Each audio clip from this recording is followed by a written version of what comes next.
Hey guys, I was gonna go live, but I don't know how to do live in multiple groups, so I'm just making this and putting it on each one. So this is my machine that I put in this last weekend. Steamway 2200. That's my rinse aid bucket, but anyways, it's pretty cool. Got some nice features. It's got all the standard stuff right there with your waste pump, water tank, and your pump. I'll have another video showing it pumping out the waste, but anyway, that's what that is. Here's your gauges. It is diesel burned. So one of the cool things about this is depending on these lights right here, you can kind of tell if you need to troubleshoot something that's going on with your burner or something.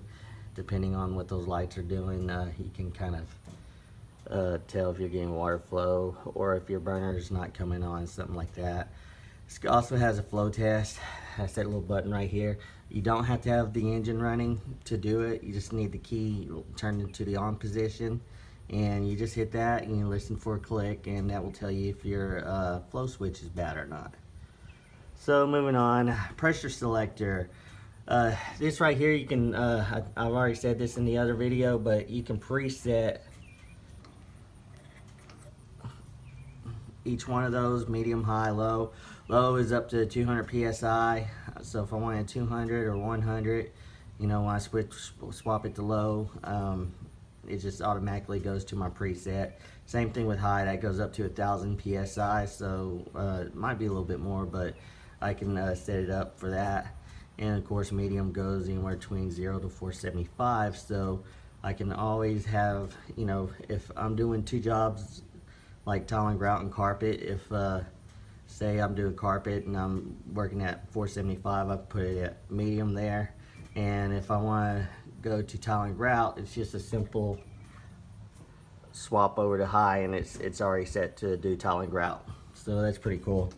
Right here is another cool function. If you don't want to wait for your water to warm up, you just hit warm up and it start heating up your water, so you don't have to clean half a room to get hot water. Of course, that's off. This right here fills up your rinse aid bucket right there.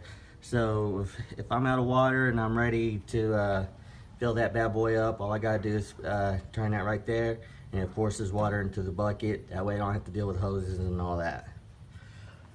So this button right here, this is a primer for your water.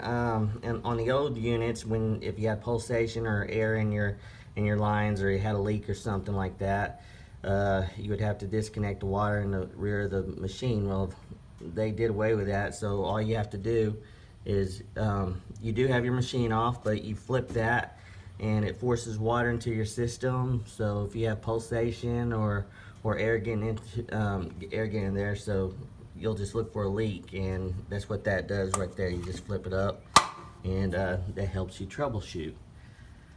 So this thing gets up to 280. One of the cool things about the heat is the flow switch also has a timer on it, so when you release the trigger, it still burns for another 5 seconds. Now that can be problematic when you have a lot of furniture and stuff that you're moving around, because if you're hitting that trigger on and off, you might get a heat spike. But they also have a bypass if you're doing something like that, and you can pretty much it takes about 15 seconds to disable it if you know that you're in a really full house and gonna run across that. So there's the machine. There's a silencer and the burner right there. I don't have a hose reel. Michael Camacho, he showed me how to do a butterfly technique, or it's also called over under. So for now, until I get doors on the side, if I decide to go that route, I'm doing it his way and just rolling them up and hanging them. I'm not as fast as he is, but I'm adequate. So I guess all I have to do is just kind of roll them up, push them, and when I get done with the job, just jump up there and hang it all up. So here's the inside of my van. There's a waste tank right there. Here's my water softener. I got a get a longer hose to hook that up, but I'm just waiting on that, and then I'll have that hooked up and the rest of the components. Got my spinner on hooks, upholstery tool, rotovac. There's my blocks. Back there is probably going to be my zipper and my Cymex, or I might put it on the side, I don't know. Here's my freshwater tank, 275 gallons.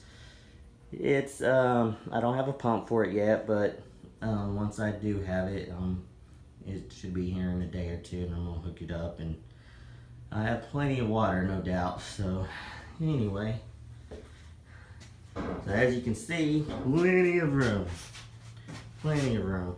There's my tanks. They have quick disconnects, so I'll probably do something else with them, but that's what I have for now. So anyway, this is just phase one. Next phase is gonna be either putting the side door on and getting rails or signs. I haven't decided yet. Like I said, it just kind of depends on how fast and quick I get with dealing with these hoses. So if they become too big of a pain, then I'll go with a reel. If not, then I'm just gonna keep doing it this way. Anyway, guys, I think that's all for now. Here's some more video of the machine. It's coupled to the machine, so you just kind of disconnect and put your belts on as needed. Your blower is actually not belt driven. It's driven directly to the motor, so gives you maximum lift and suction and all that good stuff.